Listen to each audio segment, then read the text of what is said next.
I never thought that I'd be first on scene to an emergency. I never thought I'd be working with world-class surgeons. I never thought I'd be in a job that would be well suited, not only to myself, but also be helpful to other people. I never thought that I'd have to repair equipment during an operation.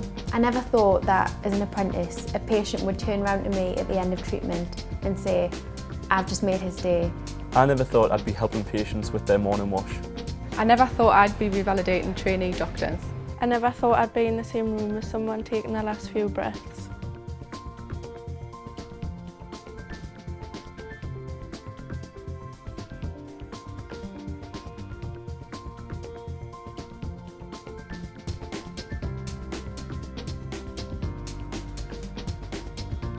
When I was at school, I didn't really have any idea of what I wanted to do.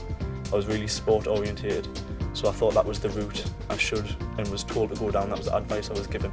I think at school I was so focused on performing arts, it's all I ever wanted to do, which kind of led us into auditioning for a vocational school and didn't work out the way I wanted to. So from then I think I started to look into what else I was good at.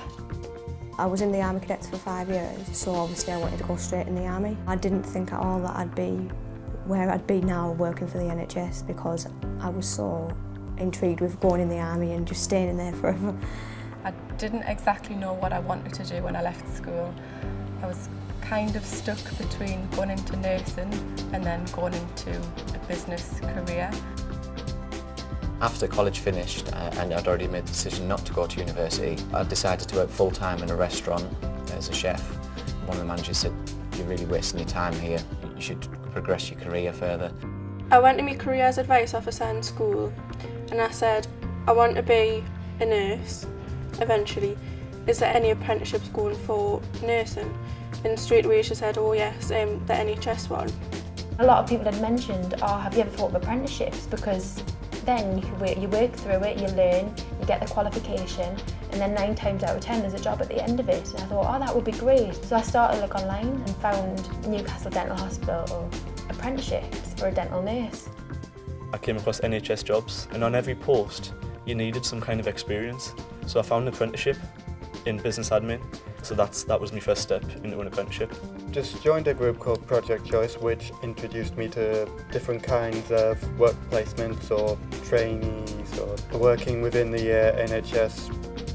There was 2 people who actually originally interviewed you, and it wasn't grueling, it wasn't hard, it was completely friendly and you felt comfortable with them. I applied for the job and then 2 weeks later I got an email saying that I did an interview. In the email they gave types of questions what they were going to be asking, so I revised them. There's technical questions but there's also general interview questions, and then I also had to bring in a project with me, so I had to just describe what my project was about. I prepared by knowing how to wire a plug up and also which tools to use to take apart a piece of equipment. We're done a care certificate pilot, so that's all about dementia and nutrition hydration of mostly elderly patients. And we're doing an MVQ level 2, and that's most of our qualification for this apprenticeship. We started off with a 3 weeks clinical course, which is basic first aid, also driving course to get your D1 licence to drive the patient transport ambulances outside, basic first aid obviously, and manual handling, how to put wheelchairs on the ambulance correctly. What it involves is 4 days on clinic and 1 lecture day. I started on sedation department, which was seeing people that were so nervous come in and getting sedated to have treatment. I absolutely loved it. That's where I could give back. I really wanted just to interact constantly with the patient and make sure they were okay. When I first started my business administration apprenticeship, I was doing reception duties and office-based tasks. From there, I worked onto systems, and then that led into the audiovisual type of tasks. Basically, the AV side of things just went boom, and that was where the surprise came for me. Was I started off doing office-based tasks. Next thing you know, I'm in operating theatres, I'm in VIP. lounges, you know, across the site. I also work off-site in different places with conference halls, setting up the AV equipment for large conferences, international conferences where we've got visiting speakers from all over the world. So those types of things, I'd never envisaged I'd ever do that when I first walked through the doors of the academic centre. Before joining the NHS, I thought it was just doctors and nurses because they're probably the most important people in the NHS, but there are also other jobs, like working in the dispensary that actually sends and requests medicines that doctors and nurses use. I was based in main outpatients and it was a very fast-paced environment, and it was good, but I found I just had too much energy to be sitting behind a desk. What I really enjoyed was the interaction with the patients. Sometimes a piece of equipment gets reported in as faulty, so as a medical engineer you have to ensure that the equipment is working fine. So by doing this you've got to carry out functional checks, self-checks, and to make sure it's electrically safe. The thing that surprises most about nursing is I thought all you done was sort of wash them and feed them, but there's so much more to it. Like, you're there for conversations with them, and sometimes if they don't get visitors, you're their visitor, and they rely solely on you because you're the only person that's there.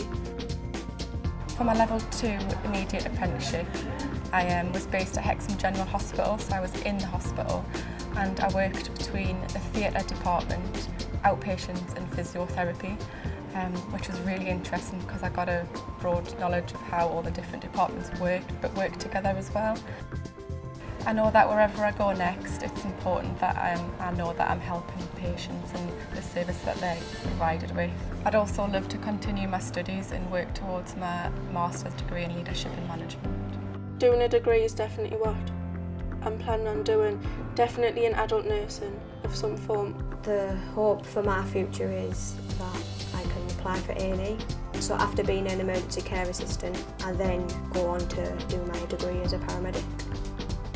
It's very rare that you get a job that you come in every day and think, oh, I can't wait to see what's happening today, because it changes so much and you see so many things and you meet so many people. There's so many little things that I didn't realise went on. The thing I like about dealing with patients each day is that you see them maybe on a regular basis if they've got appointments on a regular basis. Some people live on their own, it's their only journey they get out each day, so they enjoy it, they're happy to see us even though they're going to hospital. Well, it kind of feels nice that they're actually helping people out there, even if you're not meeting them. What I love about my job is just working so close to these patients who, you know, rely on you for everyday things, what they used to be able to do.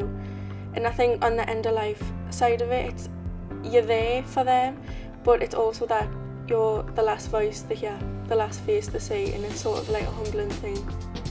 I think the apprenticeship's been the best route for me because I've learned, worked and developed as a person as well as a dental nurse, really. The learning through the apprenticeship is very hands-on. That's how I respond. You were shown in real life experience with a patient in front of you, and it just made it so much more real.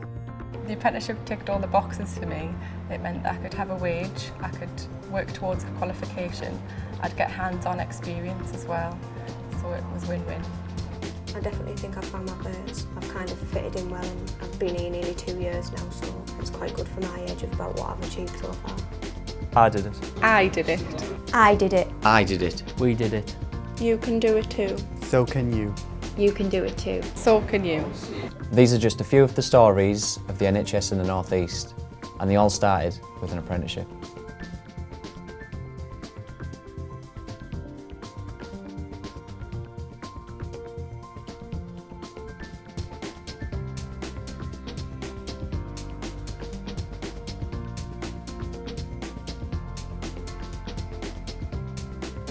Good afternoon, everybody. We'll begin this afternoon on the Health Education North East Apprenticeship Awards for 2015.